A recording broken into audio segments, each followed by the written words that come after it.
അസ്സലാമു അലൈക്കും വറഹ്മത്തുള്ളാഹി തആല വബറകാതുഹു. അറേബ്യയിൽ എല്ലാവരും എത്തിയിട്ടുണ്ട്. സുൽഫത്തുമ്മയും ഉപ്പയും ഒഴികെ ബാക്കി എല്ലാവരും, വേണ്ടപ്പെട്ടവരെല്ലാം, നൂർ ഫാത്തിമക്ക് ഇഷ്ടമുള്ളവരെല്ലാം എത്തിച്ചേർന്നു. പക്ഷേ നൂർ ഫാത്തിമക്ക് ഒരു സങ്കടമുണ്ട്. സുൽഫത്തുമ്മ കൂടി ഒന്ന് വന്നിരുന്നെങ്കിൽ വല്ലാത്ത റാഹത്തായിരുന്നു എന്നത്. ആ കാര്യം അതാ ഉസ്താദിനോട് നൂർ ഫാത്തിമ പറയുന്നു. നാഫിക്ക, എന്താ പെണ്ണേ? അല്ലേ, നമ്മളിവിടെ എല്ലാവരും നല്ല രീതിയിൽ സന്തോഷത്തോടു കൂടി കഴിയാണ്. അപ്പോൾ ഉമ്മയും ഉപ്പയും മാത്രമാണ് ബാക്കിയുള്ളത്. അവരെ കൂടി ഇങ്ങോട്ടൊന്ന് കൊണ്ടുവന്നിരുന്നെങ്കിൽ നമുക്കെല്ലാവർക്കും നല്ല ഹാപ്പി ആയിട്ട് നിൽക്കായിരുന്നല്ലോ. മോളെ, അതൊക്കെ ശരി തന്നെയാണ്. പക്ഷേ ഉമ്മാക്ക് ഇഷ്ടമാണ്, ഉമ്മാക്ക് താല്പര്യമുണ്ട്. പക്ഷേ ഉപ്പാക്ക് അവിടുത്തെ കാര്യങ്ങളും അന്ന് തന്നെ നമ്മുടെ നിക്കാഹിന് വന്നിട്ട് കുറേ നിന്നിട്ട് ഉപ്പാക്കൊരു ബുദ്ധിമുട്ടായിരുന്നു. ഒന്നുകൊണ്ടുമല്ല, ഇവിടെ യാതൊരു ബുദ്ധിമുട്ടും പ്രയാസം ഉണ്ടായിട്ടല്ല. പക്ഷേ എന്തൊക്കെ തന്നെയായാലും അത് അവർ സ്വന്തം നാട്ടിൽ അവരുടെ കൃഷിയും കാര്യങ്ങളും അവരുടെ കടകളൊക്കെ നോക്കി നടത്തുമ്പോൾ അതൊരു സുഖമായിരിക്കും ചില ആളുകൾക്ക്. അപ്പോൾ ഉപ്പാക്കൊരു പ്രയാസം. അതുമല്ല, ഉപ്പാക്ക് പിന്നെ ചെറിയൊരു അസുഖമൊക്കെ അന്ന് കഴിഞ്ഞ് കുറച്ച് ഹോസ്പിറ്റലിലൊക്കെ ആയതല്ലേ, ഒരുപാട് ബുദ്ധിമുട്ടിയതല്ലേ.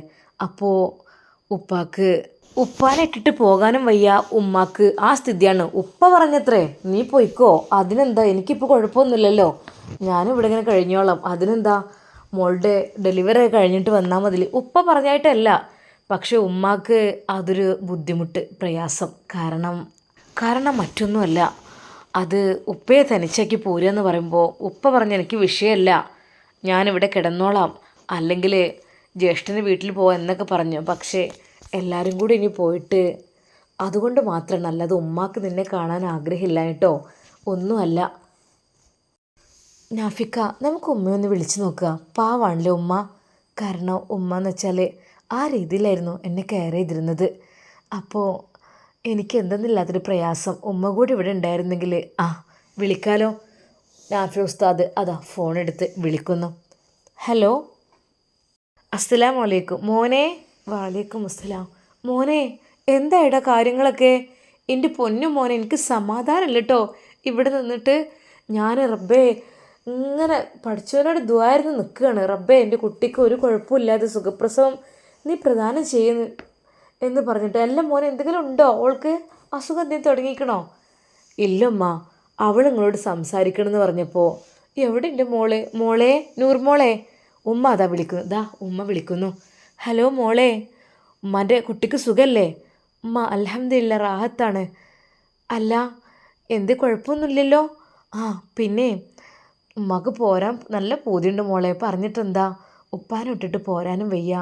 പിന്നെ ഇപ്പം അങ്ങനെ കണ്ട് പോയിട്ട് ഡേറ്റിൻ്റെ ഒരു 2 ദിവസം മുമ്പൊക്കെങ്കിലും ഒന്ന് എനിക്ക് അങ്ങോട്ട് വരാൻ പറ്റിയാൽ ഒരു സമാധാനമായിരുന്നു. ഇപ്പം തന്നെ വന്ന് ഇനി 2 ആഴ്ചയോളല്ലേ. അപ്പോൾ ഉപ്പാനെ വിട്ടിട്ടിങ്ങനെ, അതുകൊണ്ടാണ് എനിക്ക് നല്ല കൊതിയുണ്ട്. ഉമ്മ ഉപ്പയും കൂട്ടി പോര്, അതിനെന്താ. ഇവിടെ ഒരു 2 ആഴ്ചയൊക്കെ നിന്നിട്ട് ഉംറയൊക്കെ ചെയ്ത് റൗള ഷെരീഫിലൊക്കെ പോയിട്ട് ഒക്കെ തിരിച്ചു പോയാൽ പോരെ. ഇവിടെ വന്നാൽ അങ്ങനെ 2 കാര്യമുണ്ടല്ലോ. നൂർ ഫാത്തിമയുടെ ആ ഒരു വാക്കുകൾ ശരിക്കും സുൽഫത്തുമ്മയുടെ മനസ്സിൽ വല്ലാതങ്ങ് കൊണ്ടു. മോളെ, അതും ശരിയാണല്ലേ, ഞാൻ ചോദിച്ചു നോക്കട്ടെ. ഇനി ഉമ്മ സുഖമല്ലേ? ഉപ്പാതെ കുഴപ്പമൊന്നുമില്ലല്ലോ ഇപ്പോൾ? ഇല്ല മോളെ, അൽഹംദുലില്ലാ റാഹത്താണ്, കുഴപ്പമൊന്നുമില്ല. എൻ്റെ കുട്ടിക്ക് കുഴപ്പമൊന്നുമില്ലല്ലോ, ഒന്നും ഒരു കുഴപ്പം ഉണ്ടാവില്ല. ഒക്കെ നല്ല രീതിയിൽ കഴിയട്ടെ, പഠിച്ചവനോട് ഞാൻ ദുആ ചെയ്യാണ്. ഉമ്മ എന്നാൽ ശരി കേട്ടോ. മോനെ, എനിക്ക് നല്ല ആഗ്രഹമുണ്ടടാ, പറഞ്ഞിട്ടെന്താ, പഠിച്ചവൻ്റെ വിധിൻ്റെ അവിടെ എത്തും. അതേ ഇപ്പം എനിക്ക് പറയുള്ളൂ, പഠിച്ചവനോട് ദുആ ചെയ്യുക. പഠിച്ചവനെ കൊണ്ട് കഴിയാത്തതായിട്ടൊന്നുമില്ലല്ലോ. ഉമ്മ ഭക്ഷണം കഴിച്ചില്ലേ? കഴിച്ചു മോനെ. ഇപ്പം ആർക്കാ, വെച്ചുണ്ടാക്കിയാൽ തന്നെ അവിടെ നിങ്ങളുണ്ടെങ്കിൽ ഒരു സന്തോഷമായിരുന്നു. രാവിലെ കടി ഉണ്ടാക്കാനും ഇതിനൊക്കെ ഒരു ഉഷാറായിരുന്നു. ഇപ്പം എന്താ, ഇപ്പം 2 തിന്നു, പിന്നെ ഞാൻ തിന്നെങ്കിലായി അങ്ങനെയൊക്കെ. പിന്നെയെന്ന് വെച്ചാൽ നിങ്ങളൊക്കെ മക്കളൊക്കെ വേണം, എന്നാൽ പിന്നെ കടിയും കറിയൊക്കെ ഇഷ്ടം പോലെ ഉണ്ടാക്കി തിന്നുമ്പോൾ റാഹത്തായിരുന്നു. ഇപ്പോൾ ഒറ്റപ്പെട്ട് നാട്ടിലിങ്ങനെ നിന്നിട്ടേ ഒരു സന്തോഷമില്ല. ഉമ്മാൻ്റെ കുട്ടി നൂർമോളെ പ്രസവമൊക്കെ കഴിഞ്ഞിട്ട് വേഗം കുഞ്ഞിനെ കൊണ്ട് വാട്ടാ. ഇവിടെ നിൽക്കണം നമുക്ക്. എനിക്ക് എന്താണെന്നറിയില്ല, അവളാണ്ട് ഇറങ്ങിപ്പോയതിന് ശേഷം മനസ്സിക്ക് വല്ലാത്തൊരു വിഷമമാണ്. പിന്നെ ഈയും പോയി, പിന്നെ പറയും വേണ്ട. പിന്നെയെന്ന് വെച്ചാൽ എപ്പോഴും എൻ്റെ പൊന്നുമോനെ എനിക്കിഷ്ടം ഈ ഓളെ കൂടെ ജീവിക്കണം തന്നെയാണ്. അത് ഇവിടെ ആയാലും വേണ്ടില്ല, അവിടെ ആയാലും വേണ്ടില്ല. നിങ്ങൾ രണ്ടാളും വേറിട്ട് താമസിക്കണേ എൻ്റെ പൊന്നെ എനിക്ക് ഇഷ്ടമല്ല. എന്താണെന്നറിയില്ല, അതൊരു ഇടങ്ങാറാണ് മനസ്സിക്ക്. അന്ന് ഓൾ അറബിയമ്മ കൊണ്ടുപോയപ്പോൾ പൊന്നുമോനെ എൻ്റെ ഹൃദയം വല്ലാതെ പൊട്ടിപ്പോയി. കാരണം എന്താ, എൻ്റെ കുട്ടി ഒറ്റപ്പെട്ടല്ലോ എന്ന് ആലോചിച്ച്.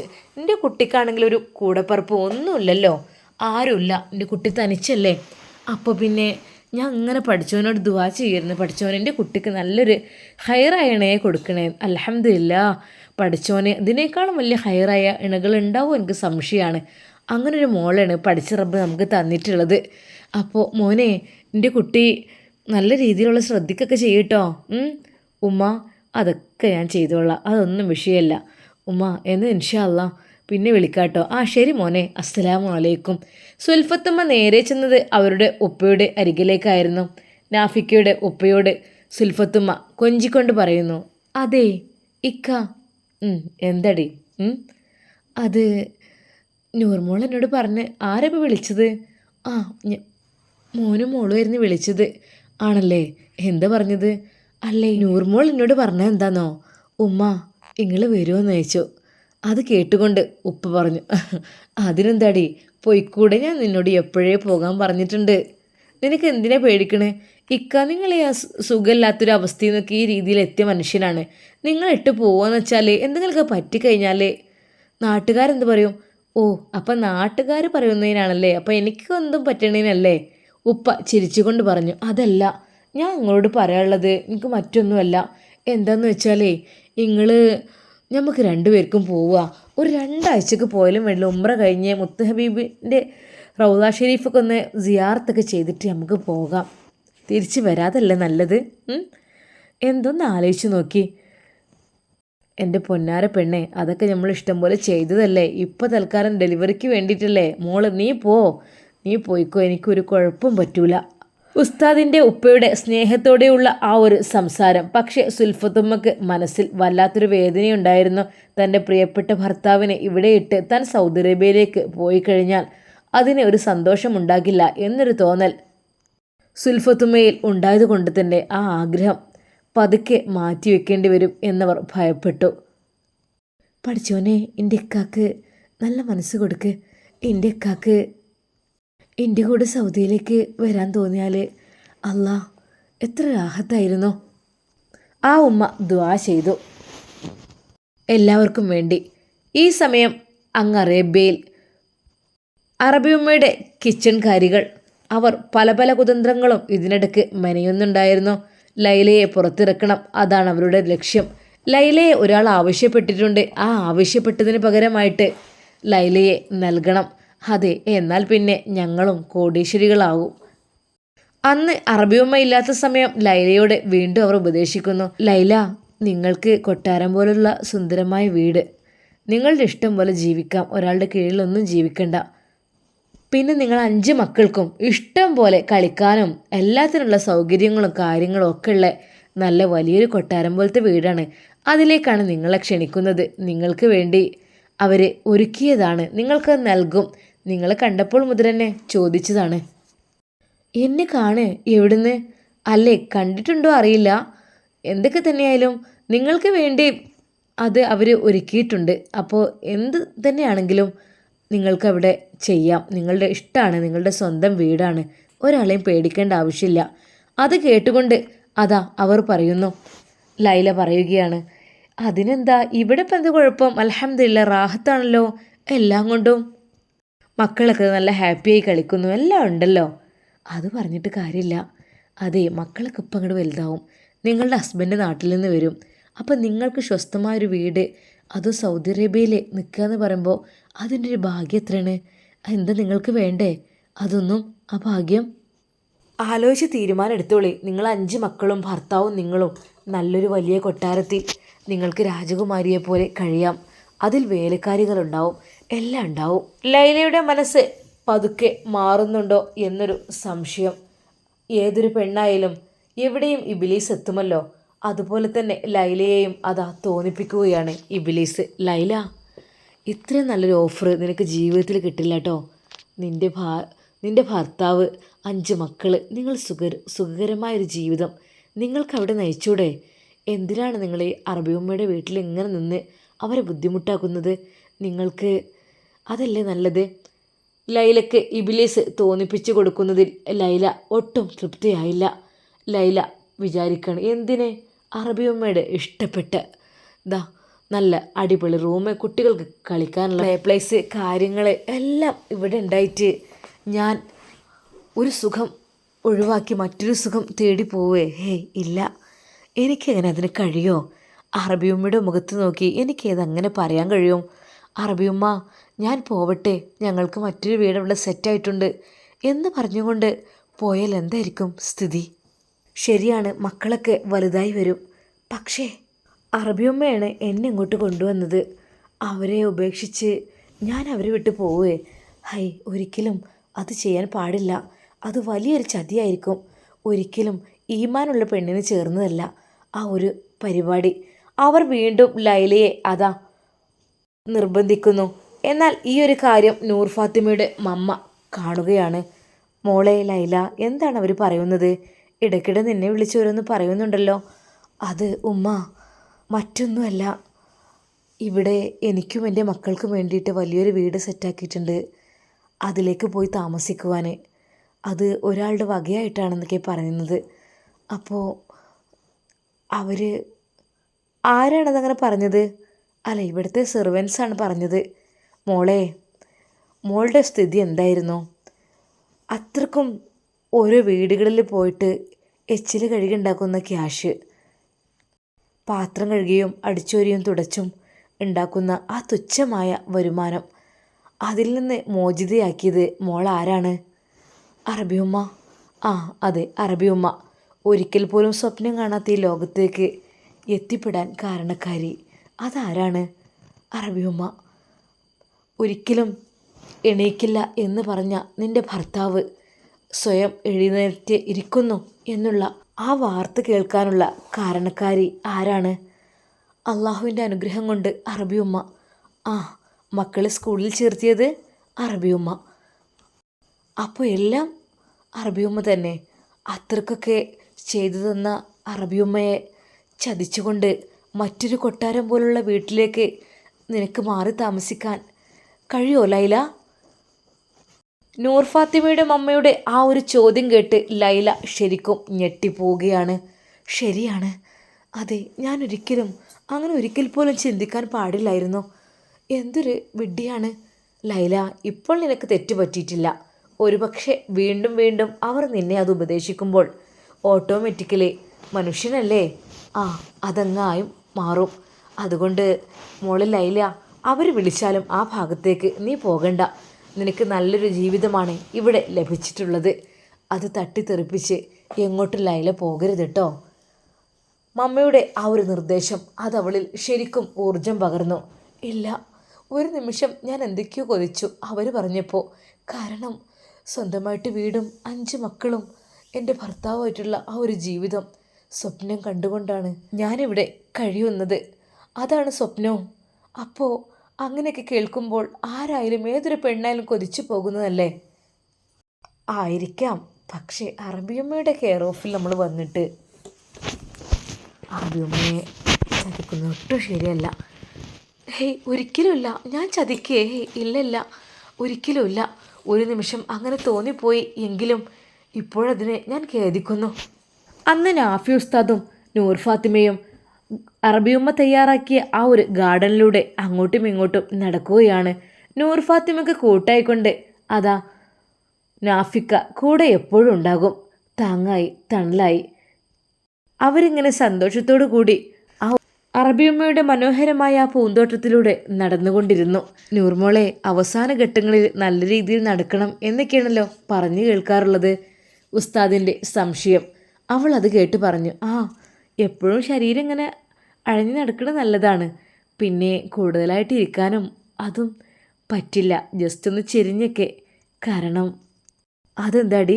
അറിയാതെ ആകാംക്ഷയോടെ നാഫിക്ക ചോദിക്കുന്നു. അതൊക്കെയുണ്ട് ഉസ്താദേ, അതൊക്കെ ഞാൻ പഠിപ്പിച്ചു തരാം കേട്ടോ. പിന്നെ നമ്മളെ ഡെലിവറി അങ്ങോട്ട് കഴിയട്ടെ. എന്നിട്ട് നിനക്ക് ടെൻഷനുണ്ടോ നൂർ ഫാത്തിമ?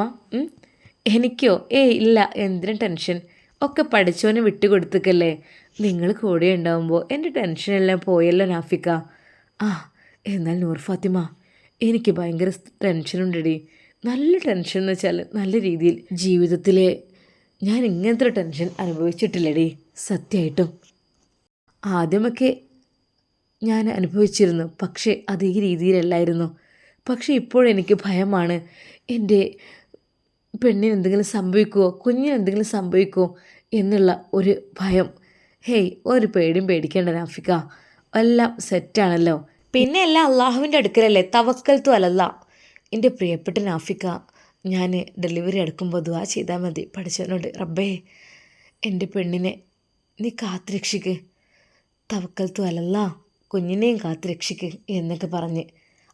എന്നാൽ തന്നെ സുഖപ്രസവം എളുപ്പമാവും. പിന്നെ ചില ആളുകളൊക്കെ പറയുന്നത് കേൾക്കാറുണ്ട്, ഭർത്താവ് അവസാന നിമിഷങ്ങളിൽ ഭർത്താവ് പ്രഗ്നൻ്റായ ഭാര്യയുടെ അടുക്കൽ നിൽക്കുന്നത് നല്ലതാണെന്ന്. കാരണം നല്ല അവരുടെ കെയറിങ് കാര്യങ്ങൾ, അവരുടെ സംസാരം, അതൊക്കെ അവർക്ക് കൂടുതൽ ഉന്മേഷമുള്ളതായിരിക്കും. അല്ലെങ്കിലും ഭർത്താവ് ഭാര്യയുടെ കൂടെ നിൽക്കുമ്പോൾ ഏതൊരു ഭാര്യയ്ക്കും അല്പം ഒരു മനസ്സമാധാനമാണ്. എന്താണെന്നറിയില്ല, അതെങ്ങനെയൊക്കെ തന്നെയാണെങ്കിലും അവരുണ്ടാകുമ്പോൾ ഒരു സമാധാനമാണ്. പ്രത്യേകിച്ച് ഈ ഒരു ഡെലിവറി ടൈമിലൊക്കെ. പ്രിയപ്പെട്ട നാഫിക്ക, നിങ്ങൾ എൻ്റെ കൂടെ ഉണ്ടായത് എനിക്ക് വല്ലാത്തൊരു സന്തോഷമായിട്ടോ. അല്ലെങ്കിൽ ഞാനിങ്ങനെ സങ്കടപ്പെട്ടിരിക്കുമായിരുന്നു. പക്ഷേ ഇപ്പോഴും എനിക്ക് ആ സങ്കടമില്ല. എൻ്റെ നാഫിക്കയുടെ മുഖം ഇങ്ങനെ കണ്ടുകൊണ്ടിരിക്കുമ്പോഴേ എൻ്റെ മനസ്സിലേക്ക് എന്തെല്ലാം എനിക്ക് കയറി വരികയാണ്. എന്താ പെണ്ണേ അങ്ങനെയൊക്കെ പറയുന്നത്? സാഹിത്യമൊക്കെ ഉണ്ടോ? അല്ല നാഫിക്ക, പിന്നെ നമ്മുടെ കുഞ്ഞ് എൻ്റെ നാഫിക്കാനെ പോലെ ആയിരിക്കും കേട്ടോ. അതല്ലേ നല്ലത്. അത് കേട്ട് ഉസ്താദ് പറഞ്ഞു, ഓ അങ്ങനെയല്ല എൻ്റെ സുന്ദരിയായ നൂർ ഫാത്തിമ മോള്, നിൻ്റെ ഈ മുഖമുള്ള ഒരു കുഞ്ഞിനെയാണ് എനിക്ക് വേണ്ടത്. അതാണായാലും പെണ്ണായാലും ശരി, എന്തൊക്കെ തന്നെയായാലും അൽഹംദുലില്ലാ ഇതുവരെ എത്തിയല്ലോ. ഇനിയിപ്പോൾ 2 ആഴ്ച കൂടി ക്ഷമിച്ചാൽ അത് കഴിഞ്ഞു. പിന്നെ അള്ളാഹുവിലേക്ക് വിട്ടുകൊടുക്കുകയാണ് എല്ലാ കാര്യങ്ങളും. നാഫിക്ക, ദാ ഇങ്ങോട്ട് നോക്കേ, കുഞ്ഞനങ്ങുന്നത്. എവിടെ? ഉസ്താദ് പതുക്കെ കൈകൾ വെച്ചു. ദാ കണ്ടില്ലേ, മുഴച്ചു വരുന്നേ കണ്ടോ? മാഷാ അല്ലാ. അള്ളാഹുവേ, നീ എത്ര കാരുണ്യവാനും കരുണാനിധിയുമാണ്. പഠിച്ച റബ്ബേ, എങ്ങനെയാണ് ഇതൊക്കെ? നിൻ്റെ സൃഷ്ടി എന്ന് വെച്ചാൽ വളരെയധികം അപാരം തന്നെ. യാ ഖാലിക്ക് യാ അല്ലാ റഹ്മാനെ. ആ കുഞ്ഞ് വരാൻ സമയമായപ്പോൾ ഇതാ കുഞ്ഞ് വല്ലാതെ എങ്ങ് ഇളകുന്നു. നാഫി ഉസ്താദ് അവളുടെ വയറിൽ ചെവി വെച്ചുകൊണ്ട് പറഞ്ഞു, ആ ഞാൻ കേൾക്കുന്നുണ്ട് സൗണ്ട്. കുഞ്ഞ് ഉപ്പച്ചിയെ തിരയുകയാണെന്ന് തോന്നുന്നു.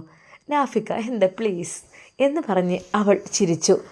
ആ പെണ്ണെ, അതിനെന്താ, നമ്മൾ പറയുന്നതൊക്കെ അവൻ കേൾക്കുന്നുണ്ടാവില്ലേ?